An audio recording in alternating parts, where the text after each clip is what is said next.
हाल में संपन्न विधानसभा चुनावों में पूरी तरीके से ध्वस्त होने के बाद और विपक्ष के इस तथाकथित इंडिया गठबंधन के देखी जमाने की यारी बिछड़े सभी बारी बारी की तरह छिन्न भिन्न होने के बाद मुझे लगता है विक्षिप्तता में, बौखलाहट में अब कांग्रेस पार्टी बहुत आपत्तिजनक और अनर्गल बयान देने पर आ गई है। कांग्रेस अध्यक्ष श्री मल्लिकार्जुन खड़गे जी ने जिस प्रकार के आधारहीन और अशांति उत्पन्न करने की आशंका से अनर्गल बयान देने का प्रयास किया है, उसके ऊपर हम यह साफ करना चाहते हैं कि खड़गे जी, हां यह सच है कि भारतीय राजनीति में बहुत सारी चीजों का पटाक्षेप हो रहा है। राजवंशों की सत्ता 1947 में समाप्त हुई थी। अब लोकतंत्र का आवरण ओढ़े हुए जो लोकतांत्रिक राजवंश हैं, उनकी सत्ता को चुनौती मिल रही है और उनको लग रहा है कि आने वाले चुनावों के बाद उनका भविष्य क्या होगा। और यह मैं ऐसे ही नहीं कह रहा हूं। आप उत्तर से दक्षिण तक देखें तो 2019 के लोकसभा चुनावों में देश की प्रबुद्ध जनता ने इंटाइटलमेंट के आधार के ऊपर जो लोग लोकतंत्र के नाम पर राजतंत्र चला रहे थे, चाहे कश्मीर में अब्दुल्ला और मुफ्ती परिवार हो, वो लोग चुनाव हारे, पंजाब में बादल परिवार चुनाव हारा, हरियाणा में हुड्डा परिवार चुनाव हारा, अशोक गहलोत जी का बेटा चुनाव हारा, उत्तर प्रदेश में अखिलेश यादव जी की पत्नी चुनाव हारी, चौधरी अजीत सिंह और उनके बेटे चुनाव हारे, बिहार में लालू प्रसाद यादव जी की बेटी चुनाव हारी, फिर चाहे तेलंगाना में केसीआर जी की बेटी चुनाव हारी हो, अथवा परिवारवाद के सबसे बड़े प्रतीक श्री राहुल गांधी जी चुनाव हारे। तो खड़गे जी, यह सत्य है। जो आपको डर लग रहा है कि इसके बाद ये लोकतांत्रिक राजवंशों के लिए चुनाव के का भ्रम जनता के सामने रखकर राजनीति करना संभव नहीं हो पाएगा, क्योंकि अब भारत में वास्तविक लोक सत्ता का प्रादुर्भाव हो गया है। सो वॉट एवर श्री खड़गे जी saying, it is real meaning is that those dynastic politics under the garb of democracy, which is continuing, which has been totally discarded by voter in the last election, now seems towards an eclipse, and the true emergence of true democracy is there in the offing, जिसमें भारत के सभी युवा और सभी मतदाता, जो प्रधानमंत्री जी ने कहा है, भारत का गरीब, भारत का किसान, भारत की महिला और भारत का युवा अपनी शक्ति के साथ उभर कर सामने आ रहा है। वैसे ये लोग जो लोकतंत्र की बात करते हैं, तो मैं याद दिला देना चाहता हूं, कांग्रेस पार्टी के पहले प्रधानमंत्री श्री जवाहरलाल नेहरू 0 वोट पाकर प्रधानमंत्री बने थे।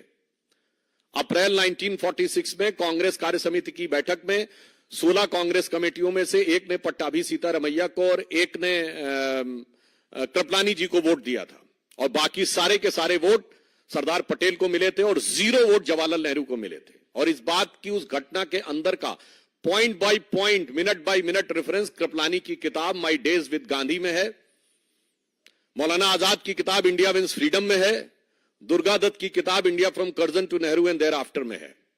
और जो अंतिम प्रधानमंत्री हुए, हो सकता है कि वो व्यवहारिक दृष्टि से कांग्रेस पार्टी के अंतिम ही प्रधानमंत्री भविष्य के लिए सिद्ध हों, doctor Manmohan Singh, the accidental prime minister, उनको कोट कर रहा हूं।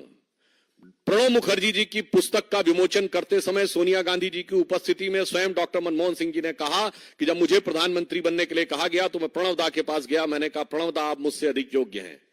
डॉक्टर मनमोहन सिंह कहते हैं प्रणब दा आप सबसे अधिक योग्य हैं, मगर मैडम ने मुझे कहा है। लोकतंत्र का अद्भुत स्वरूप है। पहले प्रधानमंत्री से लेके अंतिम प्रधानमंत्री तक, 0 वोट से लेके 0 वोट तक प्रधानमंत्री बनाने वाले लोग आज कहते हैं कि लोकतंत्र हमें समझ में नहीं आता है, और लोकतंत्र के वास्तविक रक्षक वो हैं। फिर मैं कह रहा हूं, भारत के इतिहास में इनके जितने प्रधानमंत्री बने, इंदिरा गांधी जी क्या चुन के आई पहली बार? नहीं, कांग्रेस के अंदरूनी लड़ाई, इंडिकेट सिंडिकेट की लड़ाई में गूंगी गुड़िया के रूप में आई। स्वर्गीय राजीव गांधी जी का चुन के आए? नहीं, इंदिरा जी की दुखद हत्या से उपजी परिस्थितियों के कारण बनाए गए। श्री पीवी नरसिम्हा राव कैसे बने सबको पता है, और डॉक्टर मनमोहन सिंह सबको पता है। तो भारत के राजनीतिक इतिहास में लोकतांत्रिक ढंग से अगर किसी पार्टी के 2 ही प्रधानमंत्री चुन के आए, जो जनता के सामने हमने रखा यह प्रधानमंत्री होना चाहिए और जनता ने चुन के कहा यही प्रधानमंत्री होना चाहिए, एक श्री अटल बिहारी वाजपेयी और एक श्री नरेंद्र मोदी। क्या बात करते हैं। और जहां तक लोकतंत्र की रक्षा की बात है, तो जवाहरलाल नेहरू जी ने मजरूर सुल्तानपुरी को 2 साल इसलिए जेल में रखा था कि उन्होंने आर्टिकल लिख दिया था कि नेहरू जी की स्टाइल ऑफ फंक्शनिंग में हिटलर की झलक नजर आती है।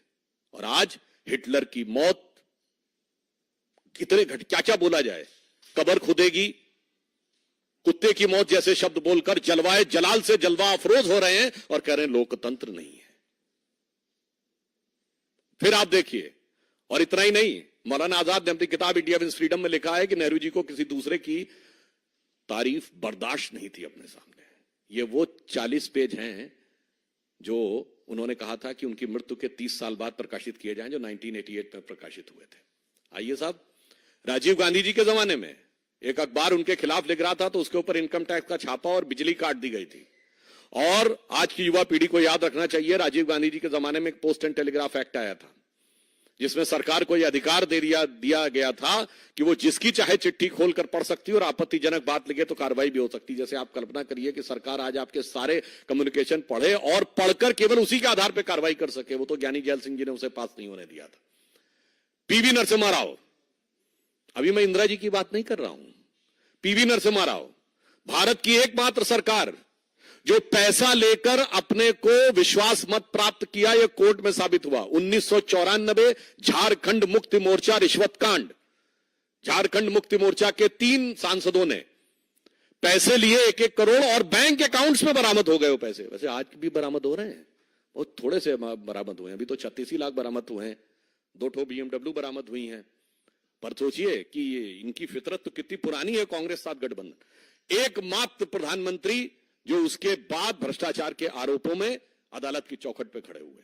और उसके बाद जब सोनिया गांधी जी की छत्र छाया में मनमोहन सिंह जी की सरकार चली, तब तो हिंदू आतंकवाद जैसे शब्दों का प्रयोग करके बगैर चार्जशीट फ्रेम किए हुए लोगों को बरसों बरस जेल में रखा गया, उनके साथ अमानवीय व्यवहार किया गया, महिला कैदियों के साथ किस किस प्रकार की घटनाएं की गई वो सबको पता है। और इसके उपरांत जो लोकतंत्र की बात करते हैं, अब अगर इंदिरा जी की बात की जाए, जिस समय लोकतंत्र वास्तविकता में खत्म हुआ था, आज की पीढ़ी जो हमारी जनरेशन के भी लोग हैं उनको भी नहीं मेमोरी है, इसलिए भारत की 3/4 जनसंख्या को नहीं पता है।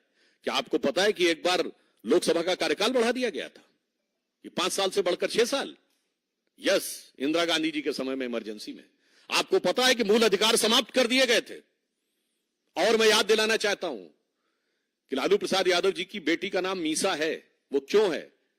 MISA एक एक्ट था, maintenance of internal security act during emergency, जिसमें अगर किसी को जेल में डाल दिया जाए तो वो जमानत के लिए अर्जी नहीं दे सकता था, वो कोर्ट नहीं जा सकता था। एक बार जेल में गए तो अंदर, न वकील, न अपील, न दलील, अंदर। और उन्होंने उस समय संकल्प लिया था कि कांग्रेस को मैं उखाड़ फेंकूंगा, इसलिए अपनी पुत्री का नाम मीसा रख रहा हूं ताकि जब भी पुत्री का नाम पुकारूंगा तो याद आएगा। और आज कहां से कहां पहुंच गए वो सबको दिखाई पड़ रहा है। अब मैं याद दिलाना चाहता हूं, ये जिस प्रकार की चीजें थी, आज मैं याद दिलाना चाहता हूं कांग्रेस पार्टी को, क्या कोई ऐसा भी व्यक्ति है जो कांग्रेस पार्टी का सांसद रहने के बाद 1 साल के गैप के बाद सुप्रीम कोर्ट का जज बन जाए? जस्टिस बहरुल इस्लाम, असम हाई कोर्ट के जज, पहले जज रहे, फिर कांग्रेस के टिकट पर लोकसभा का चुनाव, फिर चुनाव नहीं हुआ तो राज्यसभा में आए, फिर राज्यसभा से हटने के बाद 1 साल के गैप के बाद सुप्रीम कोर्ट के जज बन गए। 3 जजेस को सुपरसीड किया गया, वो तो एक अलग बात है। मगर मैं ये भी बताना चाहता हूं कि उन्होंने अपने समय में क्या कहा था, ये क्या विचार था, ये केवल 10 सेकंड की क्लिप अगर आप सुने। Mr. Shah know what is happening in the political world? What are the forces at work which want to destroy a developing economy? Is a judge competent to decide that? Then why have democracy? Why have elections? Why have political people in power? ये किसकी आवाज है? श्रीमती इंदिरा गांधी जी की। और ये किस विचार से प्रेरित है, ये भी मैं बताना चाहता हूं। जिसको आप डेमोक्रेसी कहते हैं, मैं बताना चाहता हूं, Hitler addressed Reichstag on 26th of April 1942, and Hitler said, I expect the German legal profession to understand that the nation is not there for them, but they are here for the nation. From now onwards, I shall intervene and will remove from the office those judges who evidently do not understand the demand of the hour. और इंदिरा गांधी जी ने क्या कहा था? Parliament के floor पे कहा गया था कमिटेड जुडिशरी की बात, और यह कहा गया था कि जजेस को हमारी विचारधारा के अनुरूप चलना होगा। आज वो लोग कहते हैं डेमोक्रेसी। आपको पता है, नाजियों की एक बड़ी फेमस फिल्म थी ट्रायम्फ ऑफ द विल, 1934 में उसका मंचन हुआ नाजी पार्टी के कन्वेंशन में।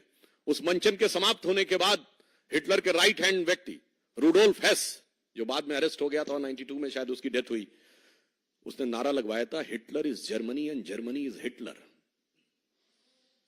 ठीक यही नारा छोटे मोटे नेता ने नहीं, कांग्रेस के तत्कालीन राष्ट्रीय अध्यक्ष देवकांत बरुआ ने लगाया, India is Indira and Indira is India. और आज तक कांग्रेस के किसी राष्ट्रीय अध्यक्ष ने उसके लिए माफी नहीं मांगी है, तो वो कांग्रेस का आज तक आधिकारिक बयान है। इसलिए जो लोग राजनीति में इस प्रकार की बात कहते हैं कि कौन डेमोक्रेसी की बात कर रहा है, तो मैं एक और चीज कोट करना चाहता हूं। मार्गरेट अल्वा जी कांग्रेस की सीनियर लीडर रही हैं। उन्होंने किताब लिखी है courage and commitment and autobiography, जिसमें उन्होंने कांग्रेस की शीर्ष नेतृत्व लीडरशिप का नाम लेते हुए कहा है कि द टॉप लीडरशिप के लिए they functions in an absolutely arbitrary manner and supports corrupt anti national activities and the nexus. तो आपके नेता के बारे में कह रहे हैं। और नटवर सिंह ने क्या लिखा है, one life is not enough. PV Narasimha Rao की किताब द इनसाइडर। अरे क्या क्या सुनेंगे भाई। तो मैं साफ बात कहना चाहता हूं, यह सच है, जो आर्बिट्रेरी अधिनायकवादी शक्तियां थीं, उनके हाथ से अब सत्ता को निर्णायक रूप से जाने का समय आ गया है, और यह साफ दिख रहा है। वहीं श्री नरेंद्र मोदी जी के नेतृत्व में भारत एक नए स्वरूप की तरफ आगे बढ़ रहा है, जहां पर कि 44 करोड़ लोगों को मुद्रा योजना के तहत लाभ मिला है, जनधन योजना के 50 करोड़ अकाउंट बने हैं, 4 करोड़ गरीब लोगों को आवास मिला है, सत्ता में सबको सम्मान, सबको स्थान मिला है। वैसे एक और बात बता दूं, भारत के इतिहास में एक ही प्रधानमंत्री हैं, श्रीमती इंदिरा गांधी जी। कोर्ट ने जिनको करप्ट प्रैक्टिसेस और माल प्रैक्टिसेस के लिए दोषी साबित कर दिया, उसके बाद उन्होंने कोर्ट के निर्णय को रौंद दिया, और एक ही बार नहीं रौंदा गया, 2 बार रौंदा गया। 1985 शाहबानो केस, कि जब लगा सुप्रीम कोर्ट शरिया के खिलाफ जा रहा है, तो Supreme Court has been trounced by the brutal majority in the parliament in favour of शरिया, and this was a secular state. वरना दुनिया में कोई एक सेक्युलर स्टेट का उदाहरण बताएं जहां शरिया सर्वोच्च न्यायालय से ऊपर हो। इसलिए मैं बताना चाहता हूं, और एक और बात बता दूं, इंदिरा जी के खिलाफ जो चुनाव लड़े थे राजनारायण जी, वो संयुक्त सोशलिस्ट पार्टी के थे, संसोपा जिसको कहते थे। वही तो पिछड़े वर्ग के आरक्षण की बात कहती थी, उसके तो खिलाफ खड़े थे। अब आज आप कहते हैं गणना करवाएंगे।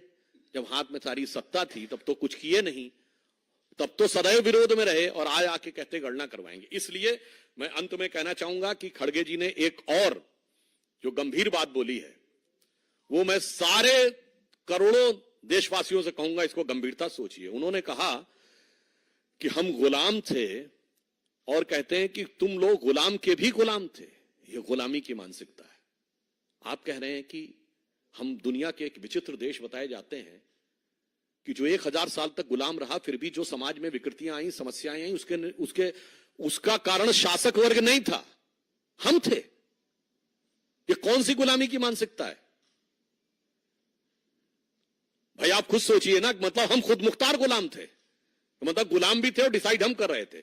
जो हमें काट रहे थे, जो हजारों की खोपड़ियों का ढेर बना रहे थे, जो बंगाल फेमाइन में हमको मार रहे थे, वो जिम्मेदार नहीं थे। जो कट रहे थे, मर रहे थे, भूखों मर रहे थे, वो जिम्मेदार थे। 1000 साल में समाज में जो आया, कांग्रेस इस गुलामी की मानसिकता का प्रतिनिधित्व करती है।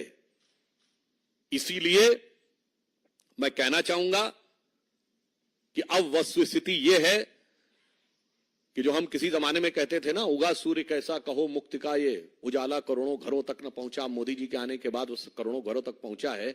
अब कांग्रेस की इस गुलामी की मानसिकता के लिए जो अंग्रेजों ने दी थी वो आज तक उनके दिमाग में है। तो कहना चाहता हूं ना, संयम व्यवस्था न एकात्मता है, भरी है अभी तक मनों में गुलामी, वही राग अंग्रेजियत का पुराना सुनाते बड़े लोग नामी गिरामी। बहकती मदिर जिंदगी की लयों में अभी मुक्ति गायन स्वरों तक न पहुंचा, उगा सूर्य कैसा कहो मुक्ति का ये उजाला करोड़ों घरों तक न पहुंचा। मतलब अभी भी बहकते कदम हैं, स्वतंत्रता का, मुक्ति का वास्तविक गायन उनके कान में नहीं पहुंच पाया है। इसलिए यह सच है कि गुलामी की मानसिकता से इस देश को मुक्त करने का निर्णय जो देश की जनता ने लिया था, I am quoting again, on 18th of May 2014 the Sunday guardian of London, जिन्होंने हमें गुलाम बनाया, उनके अखबार को कोट कर रहा हूं।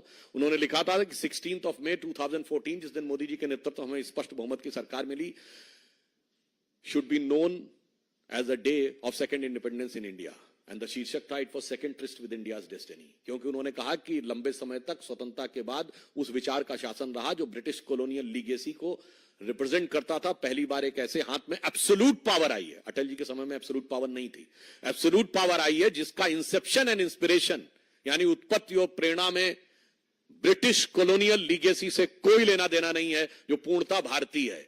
इसलिए ये कांग्रेस और कांग्रेस गोत्र के जितने दल हैं, उन सब के लिए भविष्य निश्चित रूप से निर्णायक अवसान की तरफ बढ़ रहा है, और उसी कारण वो भयाक्रांत होकर इस प्रकार की अनर्गल बातें कर रहे हैं। और एक बात और कहना चाहूंगा कि अभी जो कुछ झारखंड में चल रहा है, आपने देखा कि थोड़ी मात्रा में धन प्राप्त हुआ है, क्योंकि उनके लिए 36 लाख बहुत थोड़ा सा है। अज्ञात स्थान से लोकतंत्र का संचालन हो रहा है। मतलब आप सोचिए कि नॉन ट्रेसेबल चीफ मिनिस्टर, कैसी डेमोक्रेसी की रक्षा हो रही है।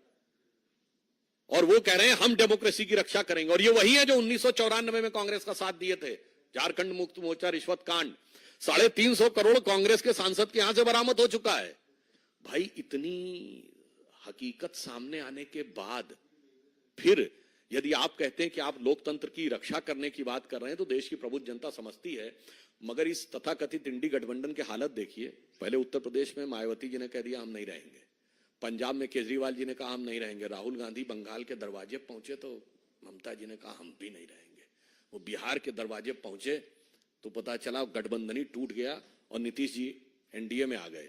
तो मैं on the lighter note Congress के लोगों से कहना चाहूंगा कि श्री राम जन्मभूमि की प्राण प्रतिष्ठा के मुहूर्त पर वो लोग बहुत सवाल उठाते थे, तो मैं उनसे कहूंगा जरा राहुल गांधी की यात्रा किस मुहूर्त में शुरू की थी, जरा किसी योग्य ज्योतिषाचार्य से इस बात में विचार कर लें, क्योंकि जहां जहां चरण पड़े राहुल के तहता बंटाधार होता चला जा रहा है। तो मैं अंत में इस इंडी गठबंधन के लिए कहना चाहूंगा कि भाई, अब जितने भी चेहरे लगा लो, ये भ्रष्टाचार तुष्टीकरण छुपने वाला नहीं है।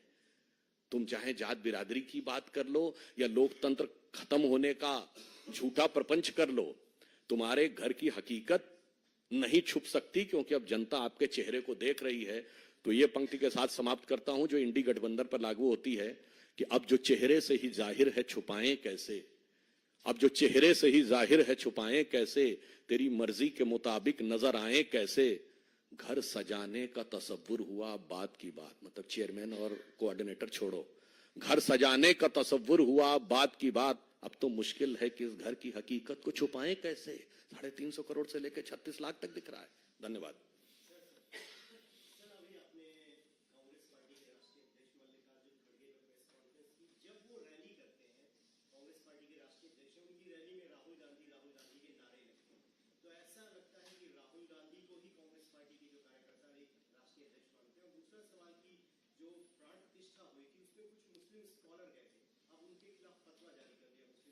मुझे लगता है कि उस फतवे के संदर्भ में जो तथाकथित सेकुलर लोग हैं, जो अपने को सेकुलरिज्म का सूरमा और स्वघोषित अलंबरदार कहते हैं, उनसे हमें प्रतिक्रिया की अपेक्षा है। और खड़गे जी ने जो बात कही तो देखिए बिल्कुल बिल्कुल साफ है। खड़गे जी आज राष्ट्रीय अध्यक्ष भी हैं और राज्यसभा में नेता प्रतिपक्ष भी हैं, कांग्रेस के सबसे वरिष्ठ नेता हैं। आयु की दृष्टि से अगर राजीव गांधी जी जीवित होते तो उनसे अधिक आयु के हैं, मगर क्या करें, रैली राहुल गांधी के लिए करना पड़ती, जो न राष्ट्रीय अध्यक्ष, न उपाध्यक्ष, न महासचिव है, न नेता प्रतिपक्ष हैं। पिछले के पिछले लोकसभा सत्र में याद करिए, राहुल गांधी जी बयान दे रहे थे और नेता प्रतिपक्ष लोकसभा अधीर रंजन चौधरी जी बाईं तरफ खड़े थे, नेता प्रतिपक्ष राज्यसभा खड़गे जी दाईं तरफ खड़े थे। ये कांग्रेस का असली चेहरा है, ये है लोकतंत्र का असली चेहरा, जो जवाहरलाल नेहरू से लेके मनमोहन सिंह तक है, वही आज सामने दिखाई पड़ रहा है। इसलिए अब कितने भी मुखौटे लगा लें, इस चेहरे की हकीकत को छुपा नहीं सकते।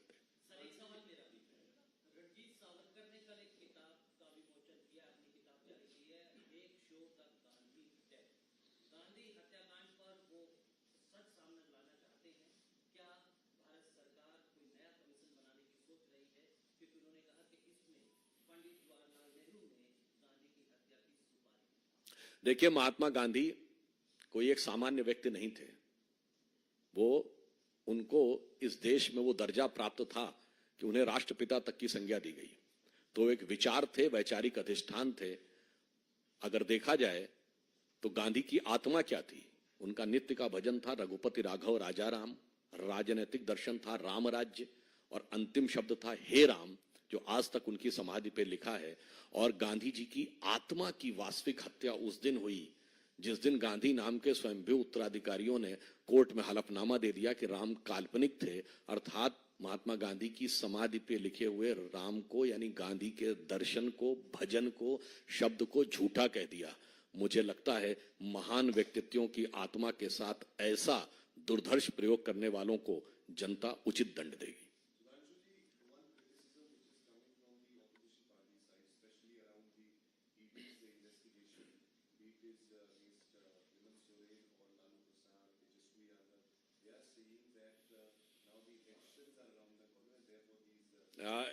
In this context, it's a very significant thing because you are taking the name of Hemant Soren, Tejaswi Yadav. I quoted that Shibu Soren was Jharkhand Mukti Morcha was proven guilty in 1994. BJP की तो कभी कोई सरकार ही नहीं आई थी। मोदी जी, अमित शाह जी का तो नाम भी नहीं सुना होगा उस जमाने में।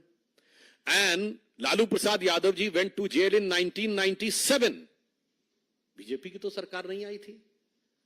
And not only this, at that time, who was there in the government? Janata Dal की सरकार थी, supported by Congress. So now, those who were proven guilty by the court of law in 1994, those who went to jail after proven guilty in 1997, now trying to put the blame post 2014. भाई साहब, ये आपने Einstein की theory of relativity में देखा होगा ना, time travel की बात। वो ग्रैंडफादर पैराडॉक्स है ना, कि वो पिछली पीढ़ी में जाकर अपने ग्रैंडफादर को मार देगा तो आगे उसके पिता कैसे पैदा होंगे। ये तो कह रहे हैं कि ये पास्ट ट्रेवल का इससे बड़ा उदाहरण नहीं देखा होगा कि 2024 में कह रहे हैं कि जो सन 97 में हुआ, जो सन 94 से हम करते आ रहे हैं, मगर दोष उसका 2014 के बाद है।